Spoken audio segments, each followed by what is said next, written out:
ipapakita po ako sa inyong phrase. Yan. It is the thought that counts. Saan nyo po madalas ito naririnig?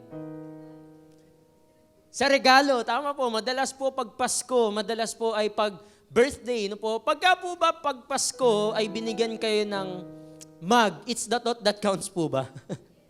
Yes. No?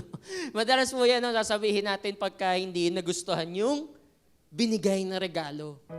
Yaman mo na bro. Yaman mo na sis. Ang mahalaga, it's the thought that counts. Yes, no? Pero alam niyo ba mga kapatid na it's the thought, yung ating pong pag-iisip, that really counts po talaga. It is the thought that really counts. Bakit po? Bakit po kaya? Dahil we always think. No, totoo ba yun? Lagi po ba tayo nag-iisip? Yes, totoo po. No? Maaring pagkagising natin, bumabiyahe tayo, nasa sasakyan tayo, nag-iisip na tayo. No po, saan man po tayo magpunta, naglalakad tayo, hindi tayo minsan nakafocus dahil may iniisip po tayo. Di ba po, maaring ngayon po sa kinauupuan nyo, no po, baka may naiisip po kayo ngayon. No? Habang nakaupo kayo, nakikinig, iniisip nyo na yung gagawin nyo mamaya. Iniisip na yung kakainin. Di ba po, yung iba pa po, hindi makatulog, kakaisip. Di ba po, naranasan nyo na po ba yun? Maraming iniisip, hindi makatulog, we always think. Kaya naman po, what we think is important.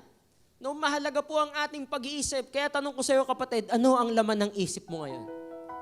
Ano ba ang laman ng utak mo ngayon? Pwede mo bang tanungin ng katabi mo, ano ang iniisip mo? Ano ang iniisip mo? Ano ang nasa isip natin? What we think is important. Bakit po? Because una po, it affects our feelings. No po, kung ang iniisip po natin ay sad memories, ano ang mararamdaman natin? Sad. No po, tayo po ay malulungkot. Kung ang iniisip naman po natin ay mga masasayang alaala, ano po ang mararamdaman natin? Siyempre po masaya. Kung ang may isip natin ay si crush, anong mararamdaman mo? Masaya din lalo, siyempre gaganahan ka. Kung ang iniisip mo ay yung kagalit, ano ang mararamdaman mo? Magagalit ka din. Siyempre, it's the thought. No? Ang naiisip natin, it matters. No? And it really, really counts. No? It affects our feelings. Agree kayo doon, kapatid? Amen. No? At pangalawa po, isa pa, we move in the direction of our most dominant thoughts. Ano ang ibig sabihin niyan? Ang madalas po nating iniisip, no po, yun po yung ating ginagawa. Or dun po ang ating ginagalawan. For example, ang iniisip natin, okay, this year, ang iniisip ko ay maging healthy. Magkaroon ng healthy lifestyle, no? Healthy lifestyle. This year, I will be healthy. Ano ang gagawin mo? Mag-gym, balanced diet, exercise, no? O baka naman, katabi, may samgyupsal, oh. Diba? Iisipin mo eh. Kung ano ang iniisip mo, yun ang magagawa mo. No, ang iniisip mo ay, naku, pambihira, ang sarap nun ah. Sige, yun na muna. Iniisip mo na, pinaprocess mo na sa utak mo eh. What you think, no, the most dominant thought, no, yun ang magagawa natin. Amen po ba? Amen. Ano po? What we think is important. At ituloy po natin, no, our thoughts shape our lives. No? Dahil po doon sa mga emosyon, sa nagagawa natin, no po, na nagmumula sa isip, it shapes our lives. Do you agree, kapatid? No, it shapes our lives. Our thoughts shape our lives. And ang sabi nga po dito sa Proverbs 23 verse 7, for as he thinks within himself, so he is. Kung ano ang iniisip mo, yun ka. Kung ano ang nasa isip natin, yun tayo. No po, isa pa pong halimbawa, kung ang madalas po nating iniisip ay, example lang ho ay pera. Paano ba ako yayaman? Paano ko ba mababayaran ito? Paano ba ako makakaahon dito? No, paano ba ako magkakaroon ng pera? No, marahil dahil yun lagi ang laman ng isip natin. Ang tendency po is magiging yun tayo. Yun na yung ang gagawin natin. Marahil kapatid, baka wala ka dito ngayon. Pati Sunday nagtatrabaho. Di ba po? No, marahil ang utak po ay business, kaya po nagkaroon ng business-minded, di ba ho? So for he thinks within himself, so he is. Kung ano ang iniisip natin, yun tayo. Amen? Amen. And sa pagpapatuloy po natin, wrong thoughts pollute our minds. No, wrong thoughts pollute our minds. Kapag dumating po ang point na mali na yung iniisip natin, no po, it will pollute our minds. No po, hanggang sa tuluyan na pong ma-pollute. What do we mean po nun? Buong utak po natin masasakop na magiging polluted na nito. Hindi na natin maiisip yung mga magaganda, yung mga blessings, no? Dahil ang utak natin punong-puno na ng wrong thoughts, negativity, no po, fear, no, stress, punong-puno ang utak natin. Wrong thoughts pollute our minds. No po? Kaya naman po, napakahalaga, it is important that we have right thoughts. Kapatid, gusto mo maging tama yung iniisip mo? Gusto ba natin maging okay or maging right yung thoughts natin? Amen, no? Lahat po tayo, ayaw nating magkamali ang iniisip natin kasi po, pwede po tayong, naniniwala ko kayo pwedeng magkasala sa isip pa lang. Pwede po, no po, yun po yung verse na pwede mangyari. Kaya it is important to have right thoughts because it's the thought that counts. No po, balik po tayo sa title natin, it's the thought that counts. No?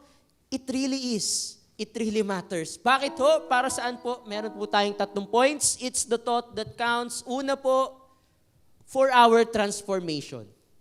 Transformation. Kapatid, sino sa inyo dito gustong magbago? Gusto mo bang magbago? Amen. Ano po? At di kaya naman marahil lang iba sa atin dito ay nabago na ng Diyos. No, yun ang mas maganda, no? For our transformation, may kinalaman pala yung pag-iisip natin dun sa pagbabago natin. Ano po? Di ba? Mapapaisip tayo, may kinalaman po pala yun. Ano po ang sabi dito sa verse, Romans 12 verse 2?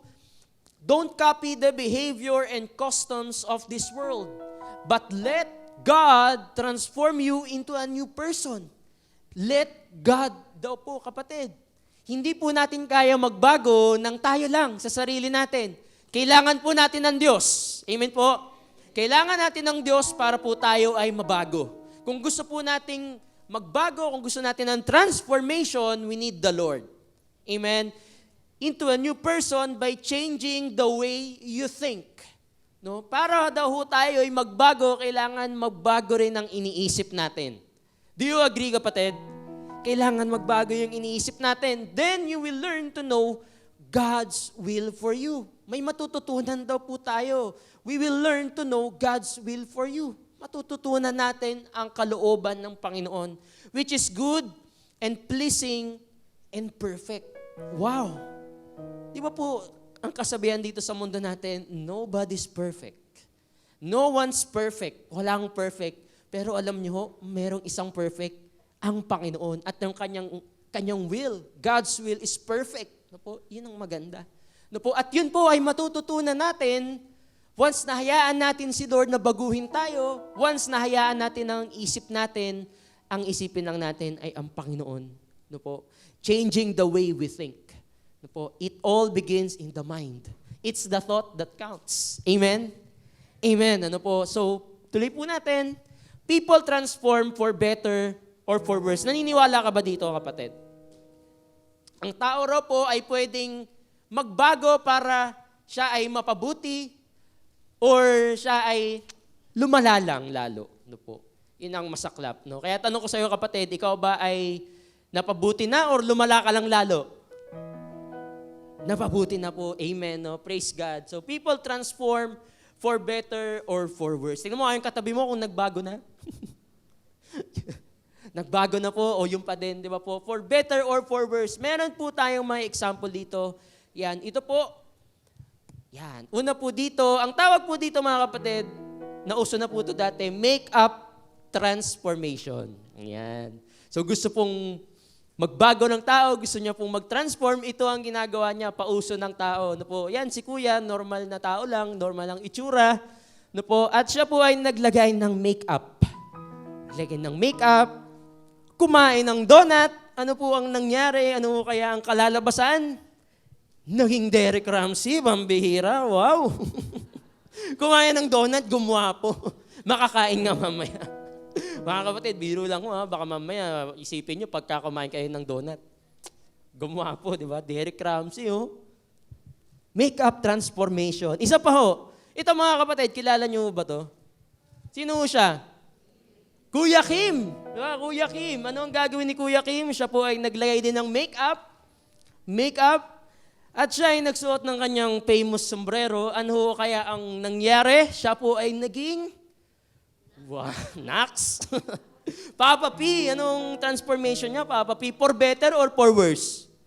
For better, napaganda pa, gumawa po siya lalo, no? Si Kuya Kim naging Papa P. Ito po kaya, tignan natin, ayan, si Kuya, normal lang din, nakasmile, masayang masaya. At ang kanyang makeup na nilagay ay toothpaste. Yan daw po yung makeup niya toothpaste. Dinamihan niya yung toothpaste at naging cake. Ang pambira. For better or for worse? For worse, no? Biro-biro lang ho ito, kapatid, ha? No po? For worse, tao, naging pagkain, eh. Gusto mo ba yun, kapatid? Tao, naging pagkain. At a real transformation starts from within. No po? Real transformation starts from within. Ang tunay daw po na pagbabago, hindi po yung kanina, ha? Physical ho yun at joke-joke lang po yun. Ang totoong pagbabago daw po ay magsisimula sa kalooban mo, kapatid. Magsisimula sa kalooban natin. Starts from within. Pwede ba nating sabihin ng malakas? Starts from within. Ang pagbabago will start from within, kapatid. And whatever you hold in your mind will tend to occur in your life. Po, kung ano daw po yung pinangahawakan natin sa isip natin, yun po yung mangyayari sa buhay natin. No po, yun po yung mangyayari sa buhay natin. At ang sabi po dito, if you want to change the way you think. No po, change the way you think. Kasi kung ano yung iniisip mo, ulitin natin, yun ka.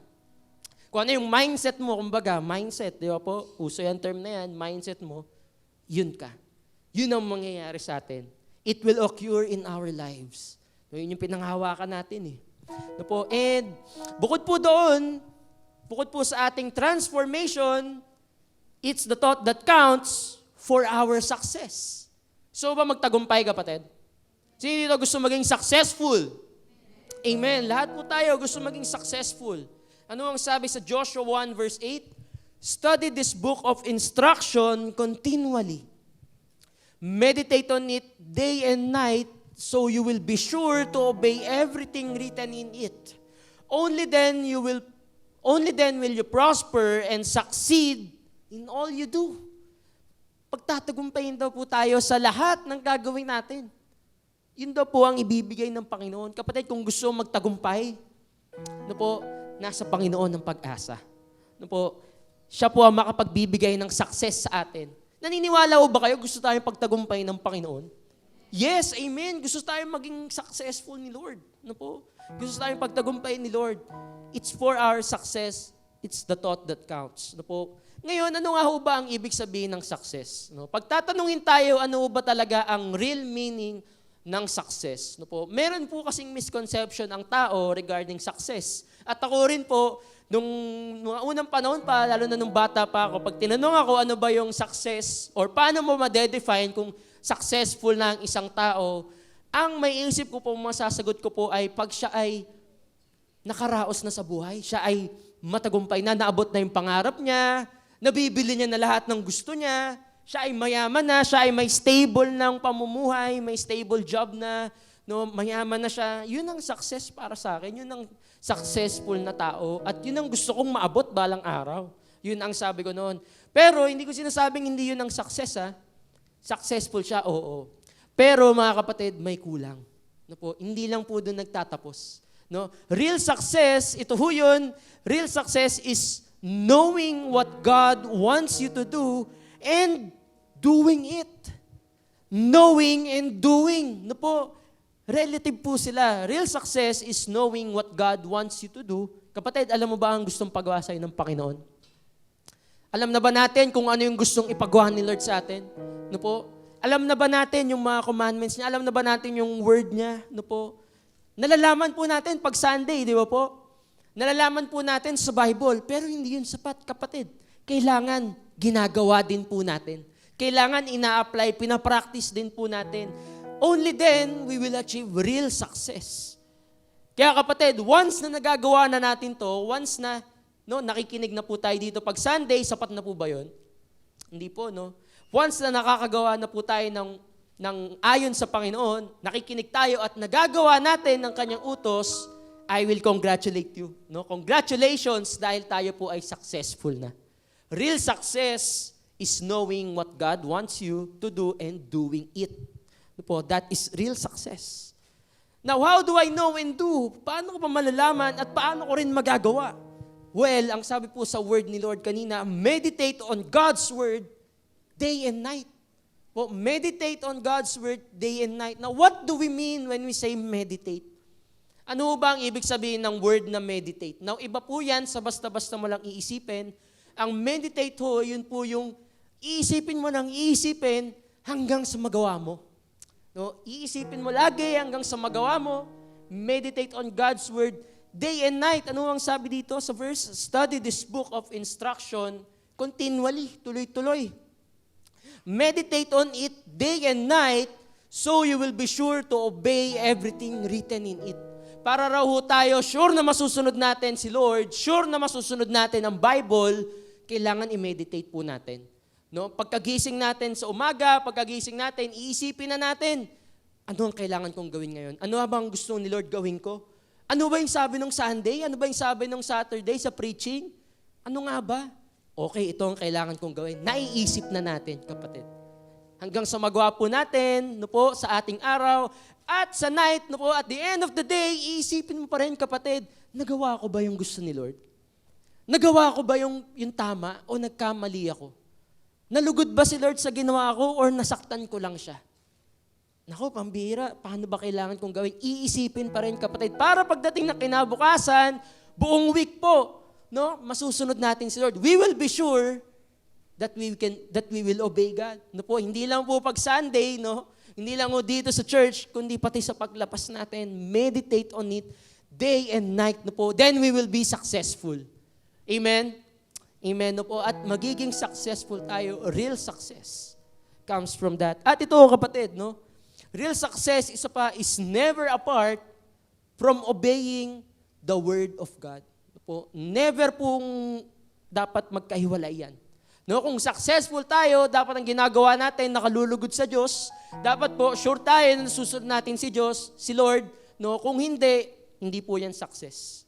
No po. Na pwede niyong sabihin, masasabi niyo na, bro, meron naman mga masasamang tao pero parang successful naman sila. Maraming masamang tao, di naman sila nagcho-church eh. Pero pambihira ang masagana ang buhay. Successful. Kapatid, ang sasabihin ko sa iyo, may kulang. No po. Hindi lang ho doon nagtatapos eh. No, may kulang. Ang Diyos dapat nasa buhay natin. No po, yun ang totoo. Totoo po. Totoong success. No po, ang pagsunod sa Diyos. No po, hindi lang po nagtatapos sa kung anong meron tayo or sa kung anong nabot natin sa buhay natin. Kailangan po sumusunod din tayo sa Diyos, sa Lord. No po. So, yun po ang real success. At bukod po sa success at sa transformation natin is the thought that counts for our peace. No po, lagi po yung magkaakibat. No po, kasi po, kung mapapansin nyo mga kapatid, isipin po natin. Kung ikaw ba ay successful pero wala kang peace sa buhay, gusto mo ba yun? Gusto mo ba yun kapatid? Sige po, isipin natin. Di ba po ayaw natin nun? Kasi po walang saysay, successful ka sa buhay, pero wala kang peace. Wala kang kapayapaan. Wala rin. No po, wala rin. Now, for our peace, ano sabi dito? Isaiah 26 verse 3, you will keep in perfect peace all who trust in you, all whose thoughts are fixed on you. Tatanungin ulit kita kapatid, meron ka bang peace ngayon? Sa bahay ba, meron po tayong peace? Meron ba tayong kapayapaan? No po. Sa mga relatives, sa mga karelasyon ho ba natin, meron ho ba tayong peace? No po. Or baka naman sa panlabas, we're okay, no po. Physically, we're fine, but inside, do I have that peace? No po. At alam niyo po, dito sa mundo, peace of mind is priceless. Ang peace of mind po ay isa sa mga napakahirap maabot ng tao. No po. Wala hong kayang halaga na makabili niyan. No po, kahit anong pera, hindi kayang bili ng peace of mind. Naniniwala ka ba doon, kapatid? No po, gusto mo ba magkaroon ng peace of mind? No, ang peace of mind, napakahalaga po niyan, lalo na po sa panahon ngayon, kapatid. sa sobrang nakaka-stress ngayon, sa masalimuot na mundo, yan po ang hanap ng tao. Yan ang kailangan natin, peace of mind. Kapatid, na-stress ka ba? Ngayong week ba nakaranas ka ng stressful moments? No? Or lagi ka ba nai-stress? No? At pwedeng hindi mo lang inaamin, hindi mo sinasabi, no? Pero yung utak mo punong-puno na ng stress. Gulong-gulo na. Hindi na matapos-tapos na isipin. No po? Lagi na po. At ituloy po natin, now, how do we have peace of mind in this stressful world? No po? Paano nga ba tayo magkakaroon ng peace of mind? Gusto mo ng peace of mind, kapatid? Peace of mind. Sabihin ko sa iyo, ang peace of mind matatagpuan sa Panginoon. Amen? Peace of mind can be found in the Lord. Ang sabi ho dito, you will keep in perfect peace all who trust in you. All whose thoughts are fixed on you. Kapatid, para magkaroon ng peace of mind, kailangan natin magtiwala sa Diyos. May tiwala ka ba sa Diyos, kapatid? Sino dito may tiwala sa Diyos? Taas ang kamay. Amen. Hallelujah. No, may tiwala tayo sa Panginoon. No po.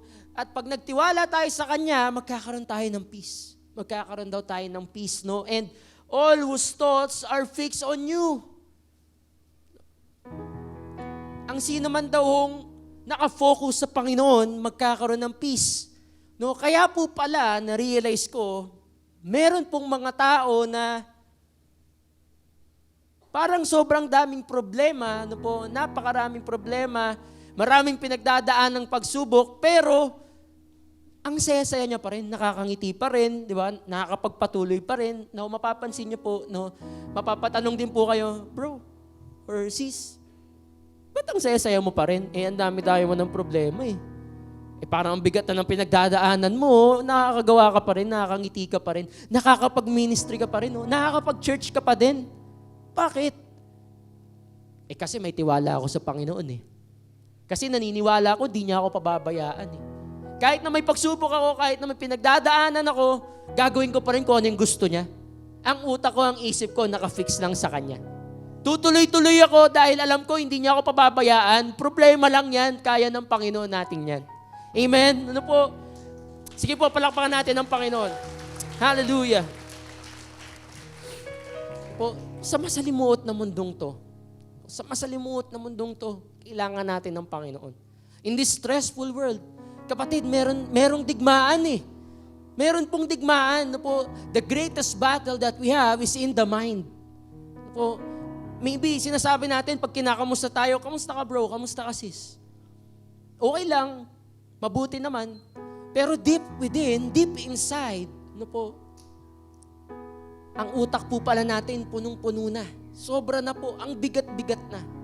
No po, na-experience niyo po ba yun? Po, maybe we're feeling down, no po, na-stress tayo, nalulungkot tayo. We're having anxiety, we're having fears, we're having doubts, no po. At alam nyo, na-experience ko rin ho yan, no po. Na-experience ko rin ho yan na one moment in my life, sinasabi ko, okay lang ako. Pero deep within, no po, I'm experiencing struggles, no po, ako po ay naghihirap na, pinoproblema ko yung problema ko nang ako lang mag-isa na gusto ko walang makaalam. No po, I am stressed in paying bills, no, sa provision. Paano ba magkakaroon ng provision si Lord? I'm stressed dahil meron ako mga relationships to work out, no, na hindi pwedeng ma-deal. Gusto ko i-deal mag-isa, no. Nasasaktan na ako pero sinasabi ko okay lang ako. Napambihira. Pero kapatid, alam nyo, ito ang kinaganda doon. Hindi ako pinabayaan ng Panginoon. Nalagpasan ko yung mga pagsubok na yun. No? Kahit na maraming nakaka-stress sa buhay, kahit na marami na akong iniisip na kinikimkim ko po eh. No? Naranasan yun, kinikimkim nyo. Tinatago nyo lang. No? Pero ang Panginoon, kapatid, pakinggan mo to. Maniwala ka. Pagka isunuko mo sa Panginoon, hindi ka niya pababayaan eh. Pag inilapit mo sa Panginoon, ano man niyang iniisip mo, hindi ka niya pababayaan. No, sasamahan ka niya. Yun po ang maganda doon. Yun ang kinagandaan doon, no? At ang Panginoon, ang promises niya talagang tinutupad niya. No, lalo na po sa mga anak niya. Tayo pong mga anak niya, hindi tayo pababayaan ng Diyos, no po. And it's the thought that counts. Kapatid, kung yun ang iniisip mo, inilalapit mo sa Panginoon, nagtitiwala ka sa Panginoon, sinusuko mo sa Kanya, nakafocus ka lang sa Kanya, magtutuloy-tuloy ka, kapatid, malalagpasan natin to. Amen. Ano po? At i-recap lang po natin, it's the thought that counts, una po, for our transformation. Transformation. Ano po, if we let God transform us, hayaan natin ng Panginoon na baguhin tayo, it all begins in the mind. Kailangan po baguhin natin kung ano iniisip natin. Yun ang gusto ng Panginoon. And next thing is for our success. No? Sino dito gusto maging matagumpay sa buhay? Amen. Ano po? Kung gusto mo maging matagumpay sa buhay, umpisahan mo sa iniisip mo. No, meditate on God's word day and night. Isipin mo ng isipin hanggang sa magawa mo, kapatid. Ngayon ang natututunan mo, kapatid, ang natututunan natin, no po, natututo tayo ngayon, wag po nating kalimutan. Bukas, mamaya paglabas nating church, isipin natin. Bukas, isipin natin sa trabaho man, sa eskwelahan, sa bahay, ano ba yung gusto ni Lord? Gawin po natin. Amen? Amen. And last thing is for our peace. Po, it's the thought that counts for our peace. So magkaroon ng peace of mind, magtiwala ka sa Panginoon, fix our thoughts in Him. Mag-focus lang po tayo sa Kanya. For our peace. Ano po? And let me read this verse and I will end with this. In Philippians 4 verse 8, finally, brothers and sisters, whatever is true, whatever is noble, whatever is right, whatever is pure, whatever is lovely, whatever is admirable, if anything is excellent or praiseworthy, think about such things. Now, pwedeng nag-iisip ka, kapatid, you're wondering, ano ba dapat talaga yung laman ng isip ko? Ang gulo-gulo na eh. No, ito daw po, sabi ng Panginoon. Una na po dito, whatever is true. Kapatid, ang katotohanan, yun ang isipin natin. At ang katotohanan ay sino daw po? Si Lord, ang ating Panginoon, siya po ang katotohanan. No po? At ang maganda doon, kayang-kaya niya po tayong i-transform. Kaya niya po tayong baguhin. No po? At pag sinimulan natin sa pag-iisip natin, no po, if we let Him transform us, no po, yun ang katotohanan, si Lord ang katotohanan, at isa pang truth, kaya niya po tayong baguhin. Kaya niya po tayong ialis sa anumang sitwasyon natin. Kaya niya po tayong iangat mula sa pinagdaraanan natin. At kapatid, if you're thinking of such things right now, na may mga iniisip kang struggles, problems, no, alalahanin, worries, fears, doubts, if you're having anxiety right now, no po, ilalapit po natin sa Panginoon yan. Isusuko natin sa Panginoon yan, kapatid. At atin pong hahayaan si Lord na kumilos sa oras na to. Now, today, are you ready to worship God? No po? Amidst of all of those, no po? Are you ready to focus your thoughts in Him? Amen. Kung handa na po kayo, anyahan ko po kayong tumayo. Purihin natin ang Panginoon. Sambahin natin si Lord sa oras na to. Hallelujah! Hallelujah!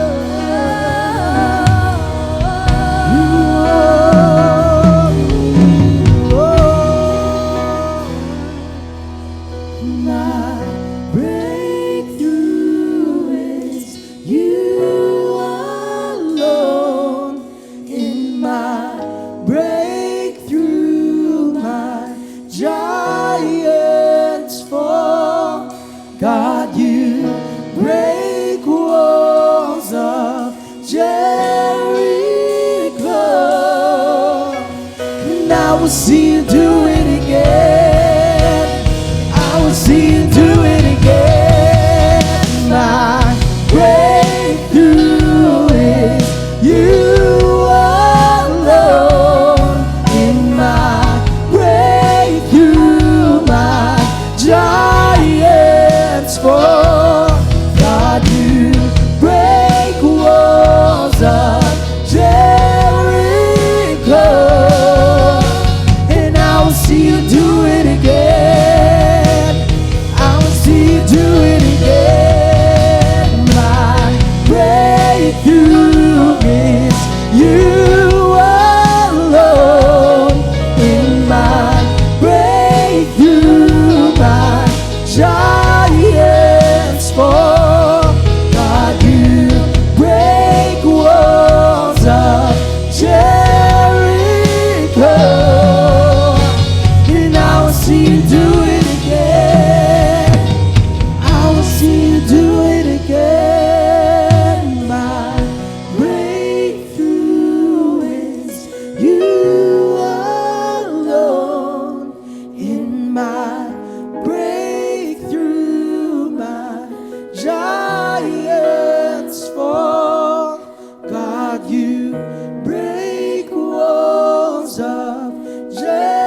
will see you do it again. Hallelujah. Amen. Yes, Lord. Let's continue to be in the attitude of worship. Hallelujah. We worship you, Jesus. Hallelujah. Thank you for your presence, oh God. Lord. Mga kapatid, sa oras na to, kapatid, ano man yung iniisip mo, ano man yung nasa isip mo ngayon, it may be anxiety. Marahil lang ilan po sa atin dito, nagpunta ng church, may problemang iniisip. Nagpunta ng church, stress pala. Nagpunta ng church, may worries, may fears, may doubts, no? Or sobrang unsure sa week to come. Masyadong magulo ang isip natin. Masyado ho tayong stress sa dami ng iniisip natin na hindi matapos-tapos, no? Walang katapusang problema ang naiisip natin. Maybe you're that person, kapatid. Kapatid, kung ikaw yun, gusto mong ilapit sa Panginoon niya, kung gusto mong itaas yan, gusto mong isuko sa Panginoon ano man ang iyong iniisip. Maybe our minds are polluted with those wrong thoughts, negativity. No, maybe it affects our mental health. Maybe we're having problems deep inside.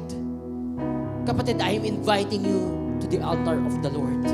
The altar of God is open. Kapatid, walang mangyayari kung iniisip mo lang yan. Kung hindi mo ilalapit sa Panginoon, walang mangyayari, kapatid. Kapatid, the Lord is here wanting to reach you out. Kapatid, I'm inviting you. Come in the altar of the Lord. Hallelujah. Inviting you right now. Let's worship God. Hallelujah. Sige, kapitan, ilapit mo, kapatid. God, you break walls of Jericho, and I will see you do it again, and I will see you do it again, and I will see you do it again, I will see you do it again. I see you go. Oh, let's worship God. Hallelujah. You're moving, you're moving.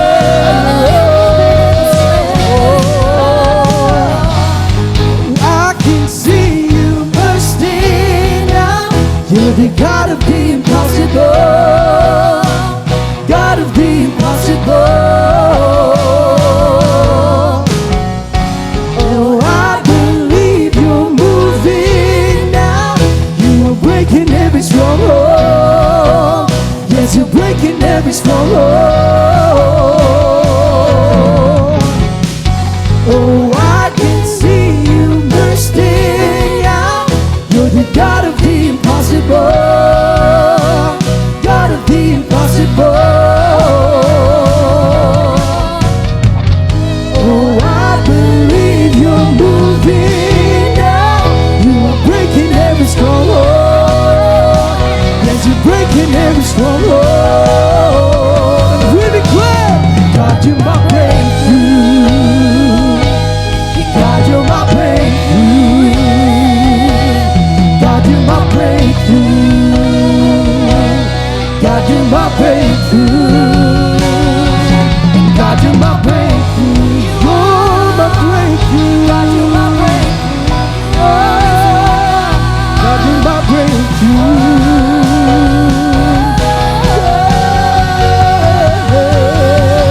My breakthrough is you alone.